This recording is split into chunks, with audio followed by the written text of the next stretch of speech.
derivative, I'm going to take the derivative of what? Derivative of distance with respect to what? Yx when we're trying to find this. Now this is the first time. There was an example in the last set of notes we didn't look at, but we're going to look at it right now. I have an input variable of t. There is no t in here. It doesn't need to stop us at all. Because if I take the derivative of distance with respect to time, how am I going to treat the x? Yeah. As a function. Yes, absolutely. So if I take the derivative, now look at this. Do you see a composite function? I've got something to the 1/2 power. Okay, so the first thing I have to do is 1/2 the quantity, x squared plus sine squared x to the negative 1/2 power times the derivative with respect to what? T. I'm as likely as you are to make a mistake and say x because we just normally say that and it's just one of those things. But we have to all go back. Remember, the variable of differentiation is t. So I need the derivative with respect to x of sine squared x. Now, some of you lost a point on the last quiz because you did not write out the line of derivatives that you were taking. I absolutely need to see those. If I don't see those, then I really don't know how you got that. Okay, what do I have?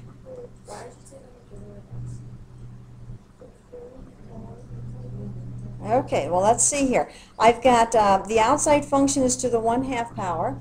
So I have 1/2 the quantity to the negative 1/2. I see what you're saying. I forgot the x squared, didn't I? Okay, so we have a little more work than we thought, or what I had down there. Okay. But you need to write out those lines of intent so I can see them. Okay, so we have 1 divided by 2. I'm going to make this in the denominator. Some of you lost a point on the quiz because you did not write your answers with positive exponents. And we need to see those. The derivative of x squared with respect to t. Do you see a composite function here? Outside function is to square, so I have 2x times the derivative of the inside function, which makes this what? Dx dt. Okay. Plus,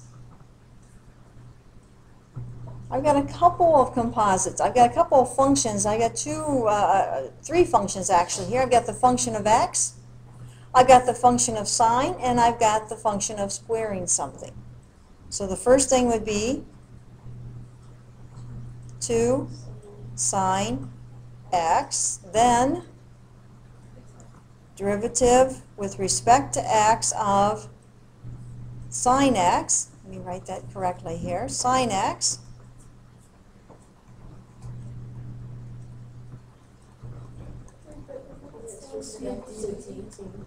see, I told you, I'm as likely as you are to put an x there. I'm so used to saying that. It will happen to you too. So watch me, and I'll watch you too. If you say it wrong, I'll try to catch you on that.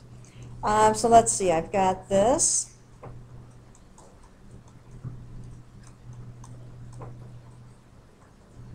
I've got 2x dx dt plus 2 sine x. Now I need the derivative of sine x, and that's going to be cosine x. Am I done? Times the derivative of with respect to t. Yes. What am I looking for? Derivative of distance with respect to time. So I continue on my way here. Now, I've got, let me see if I can simplify this a little bit. Let's see, I've got 2x dx dt plus 2 sine x cosine x dx dt. I could factor out a 2, couldn't I, from this quantity. So I'd have 2, and then I'd have, actually I can factor out a dx dt too, couldn't I? Okay, so 2 dx dt, and I'm left with x plus sine x, cosine x, all of that divided by 2 times x squared plus sine squared x to the 1/2 power, and then the 2's can cancel. Am I done?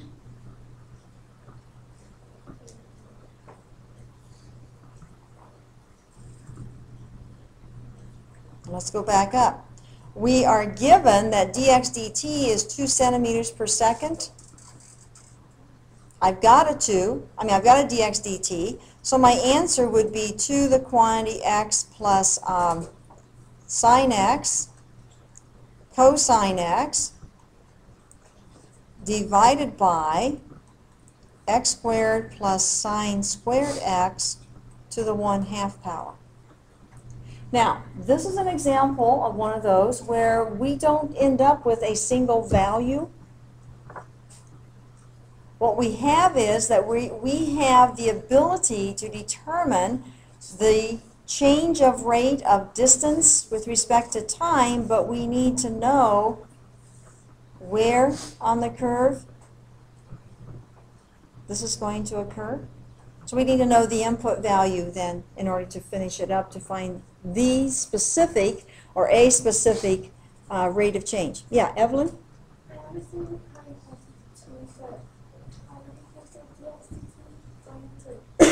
I didn't cancel. I went back up and I remembered that part of my given is equal to 2. Okay, so I don't really have a final numeric answer, but I could find it if I knew where on this curve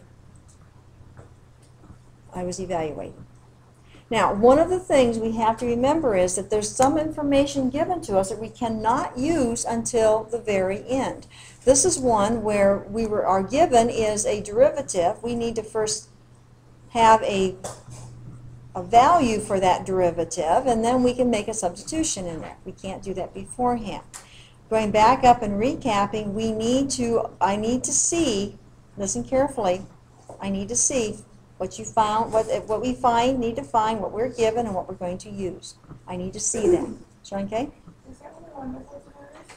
I'm sorry, what? Is there only one method to this problem? There is more than one method. We could, in fact, we want to find derivative of distance with respect to time, so we could do a chain rule here.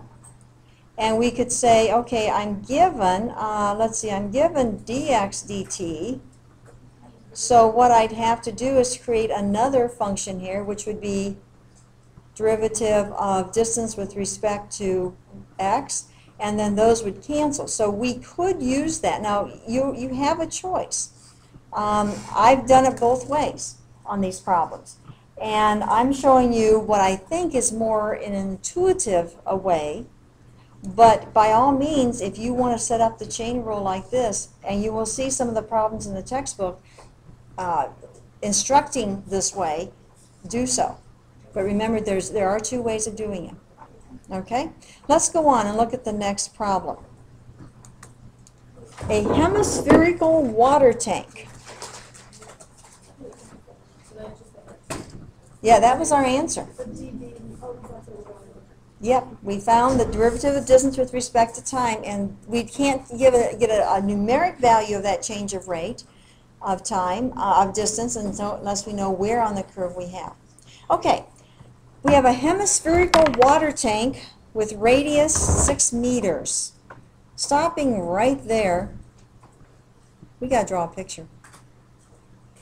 Okay, we have to know what a hemispherical water tank looks like.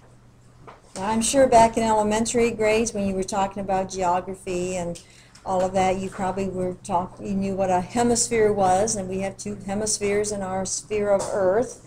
So we have that information, but we need to remember what that is and draw a picture of it. So to draw a picture of it, and again, you have to remember my pictures are not perfect. because they're my pictures, okay? So, but that's my little drawing of a hemispherical water tank. It has a radius of 6 meters. That means that from the center of the sphere, in this case the hemisphere, which is going to be on the base of it, out, that is 6 meters. Okay, hemispherical water tank with now again, if you're writing all this down and not thinking, you're missing out on what you need to know in order to do this. So, you know, be thinking, if you're writing, be thinking along with it. Now, this hemispherical water tank is filled to a depth of 8 meters. So in other words, I've got some water in here, and the depth of that water, let's put the depth of that water a little better. The depth of that water is h meters. I don't know how deep it is, but it's h meters. So I've got this water tank, I've got some water in it, and the top of the water to the base is h meters. Now, the volume of water in the tank is given by. These are the types of formulas you can find, if you need one for homework, you can find in the back cover of your textbook. That's where they were in the last edition. And you know, you got internet. If you wanted to know what the volume formula is for a hemispherical object, you could go on internet and find it probably, but it's also should be in the back cover of your textbook. Do you need to memorize that formula? Oh no. I'm not here to have you memorize formulas from geometric objects. That would be back in a geometry class or solid geometry class or whatever, but not here in calculus. Do you need to know that they exist? Oh yeah. And how to find them? Oh yeah. But you don't have to memorize them. What about on a test or a quiz? I'll give it to you, okay? So don't worry yourself about trying to memorize these formulas. I want to know, do you know your calculus? Do you know how to take derivatives? And do you know when to use derivatives? And do you know what your answer is once you have a derivative? So we could find the rate of change of the wind speed out there. Okay, so again, you need to know that these formulas exist. Now, this is what we're going to use. So if you want to put this in, label it somehow, then we're going to say this is what we're going to use. We're going to use that formula. Remember, there are 3 things we need to put down. What are we trying to find? What information are we given? And what formula or function are we going to be using? We're going to use this one. Now, if the water is being pumped into the tank at the rate of 3 cubic meters per minute, that's an important idea.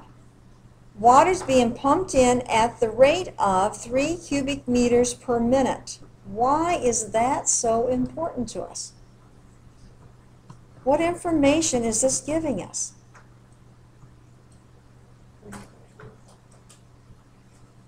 Do you see a derivative in that? Yeah. Yeah, it's a derivative. What derivative?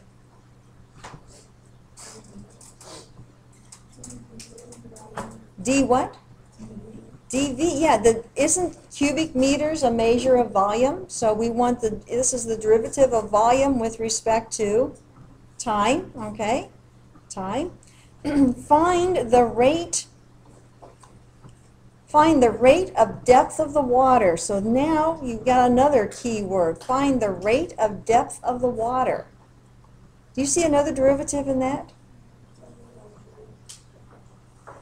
The rate of depth. What's the depth of the water? What do we have representing that? H. Yeah. Okay, so here we go. What are we trying to find? I want you to spell that out for me completely. We're going to find, and you just said it, derivative of H with respect to T. Now we're going to find that, you know, a derivative. Hang on a second, we almost messed it up. Of a derivative.